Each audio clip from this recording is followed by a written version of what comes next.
27 degrees, dry, bitter, and exactly where we're supposed to be.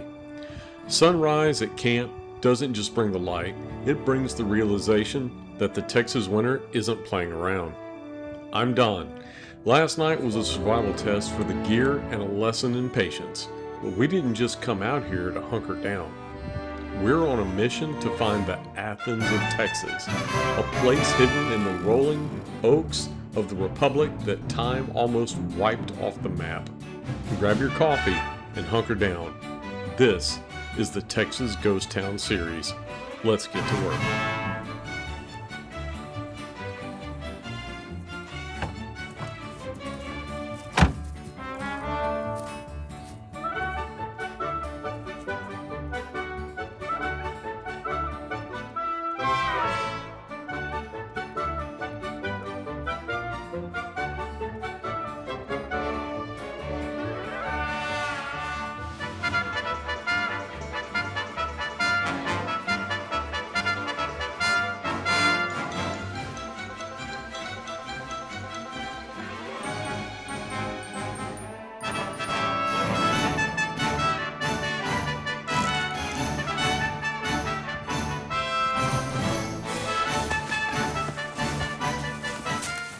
Well, I got camp set up and I picked this little cove area for the tent because it'll protect it from the wind. And I set up my little lean-to shelter here. That way it'll protect us. There's a 10% chance of rain, but it'll really keep the gear dry from the dew and give us a nice place to sit and kind of trap the heat from that fire.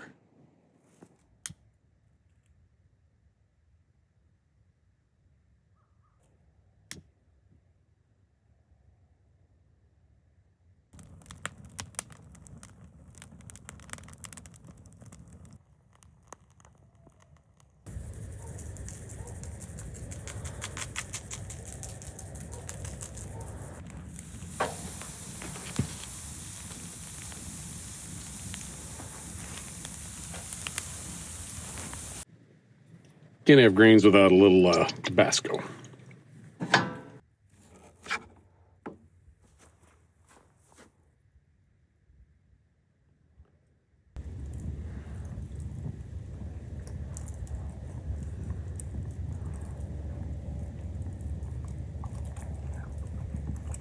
This fire feels absolutely amazing.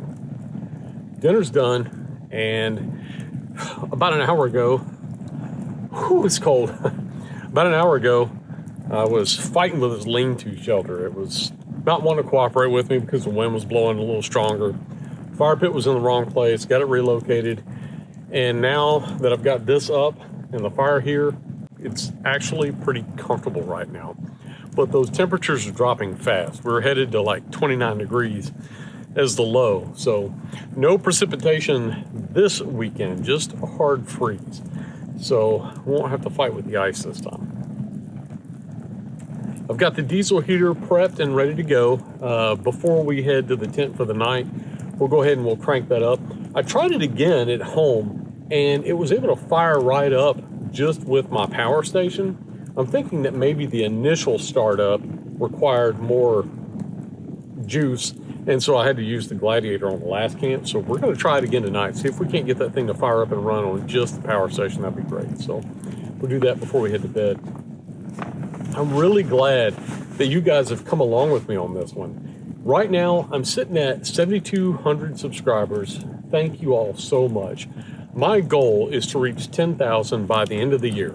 So that gives me 12 months to get that done. And so if you're watching right now, you love videos like this, please hit that like button, hit that subscribe button, and even consider becoming a channel member. Helping support the channel and me bringing videos like this to you. The money for membership and the money I get from YouTube goes right back into gear and gas so I can plan and do trips just like this. So I think we're gonna sit right here by this fire for a little bit. I'm thinking maybe some hot chocolate is called for.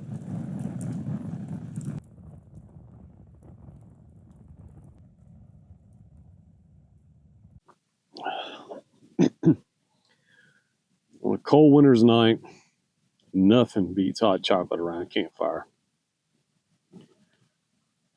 Right, baby? You can't have this, though. I'm sorry.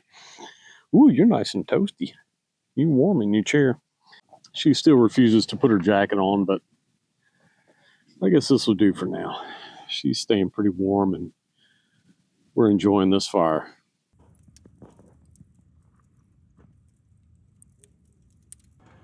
All right, I have retreated into the tent. It is warm and cozy in here. It's late, I'm tired. I'll see y'all in the morning for coffee.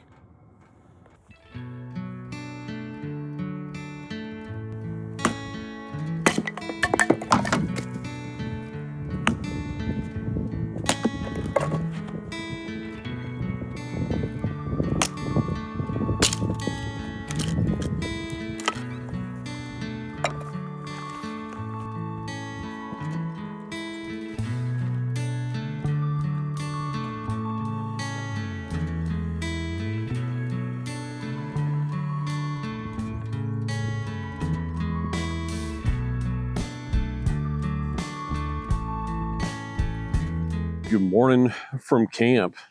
28 degrees outside right now. My fingers are numb.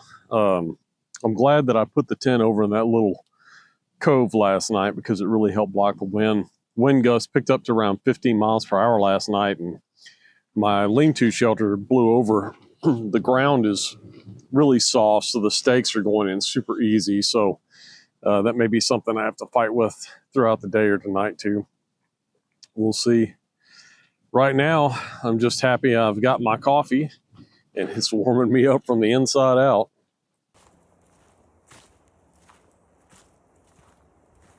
Lots of these cool old trails out here at this campsite, and I don't know if you can tell on camera, like right now it's kind of dark and spooky back here. It's a really cool hike this morning, but in a little bit I'll tell you guys what the rest of the day is going to hold. But right now, Bailey and I are just having a pretty good time exploring, and I wonder what some of these trails will look like at nighttime.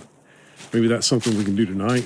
It's not too cold, but very protected from the wind back here on these trails, and I love it.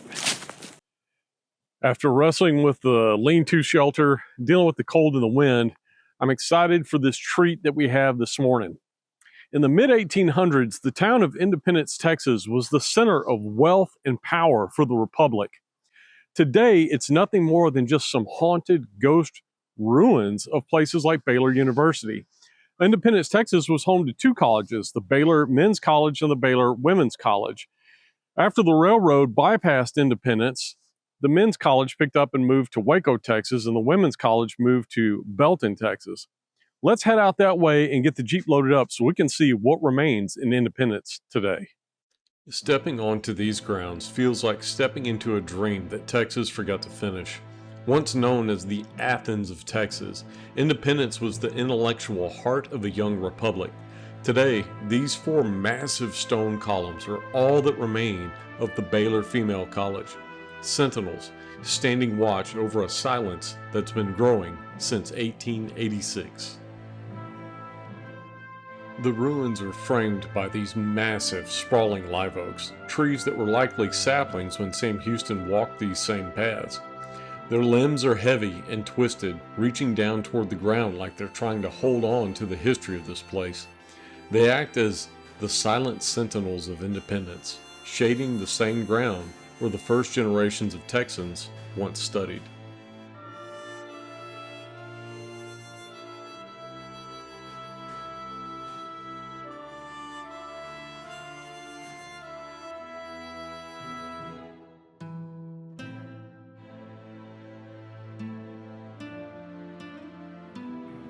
These Dog-Trot style homes are typical of the 1800s in East Texas, where you'd have a room on either side of that breezeway, and it would allow you to do your chores, eat, gather, play, those type of things out in the fresh air and still be protected from the harsh sun or the elements of nature. A short distance away, on what they call Windmill Hill, stood the heartbeat of the frontier, the mail department. It's quieter here. The wind feels heavier.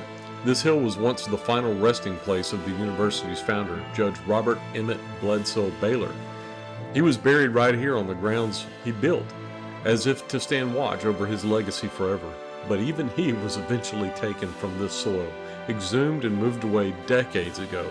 Now all that's left is a marker, a cold wind, and a hollowed out hill that the Athens of Texas left behind. This was the final home of Mrs. Sam Houston. She died here during the yellow fever outbreak, a tragedy that left her resting in the soil of Independence, forever separated from the General in Huntsville. Amidst all the quiet history, I found a different kind of Texas treasure, the Independence General Store. I'm calling it now. It's one of the best cheeseburgers in the state. If you're making the pilgrimage out here, skip the cooler and grab a seat inside. Trust me. To really understand why Independence was the Athens of Texas, you have to step inside the Baptist History Museum. Organized in 1839, this congregation was the spiritual anchor of the Republic. It's a quiet, hallowed space filled with the Bibles and artifacts of the families who built this state from the dirt up. And if you look closely at the old wooden pews, you'll find a personal mark left by the father of Texas himself. Sam Houston was baptized just down the road, and right here, carved into the wood, you can still see his initials. A small, defiant reminder that even the biggest legends of history were once just men sitting in these pews.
Really enjoying the fire time out here right now. It's quiet, peaceful. The wind isn't nearly as bad as what it was last night, which also makes it feel warmer.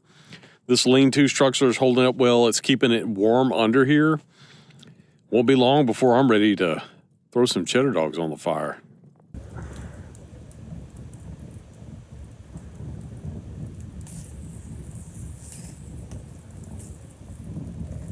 Sometimes when you're out at camp, simple is better.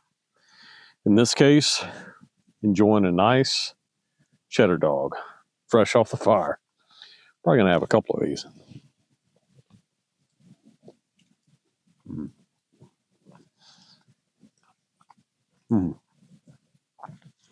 Oh yeah, that hits the spot. All right, we've got about 13 hours of runtime on the diesel heater and about a little over half a tank of gas in the diesel heater. So the power station I know will last. What we got to be careful of is in the morning, we're going to be trying to work in a hurry so that we can keep that diesel heater running as long as possible. So I will see you guys in the morning. Good night. Good morning. It is 27 degrees outside right now. It is cold and it's a sunny day. It's going to be a beautiful day. I think the high is in the 50s today. But what we've got to do is go ahead and get packed up. I elected not to do any breakfast or coffee at camp this morning just because it's so cold. I just want to go ahead and pack up. But we are going to stop and get some coffee on the way home, and then we'll wrap up then. So let me get camp packed up, and then I'll catch back up with you guys. Well, good morning from the driver's seat of the Gladiator. All is now right with the world. The place I stopped at actually had Community Coffee Signature Blend, which is one of my favorites. So, yay, a special treat on this way home. Warmed up to 34 degrees now. I'll be anxious to get home and get a shower. I had an amazing time out there.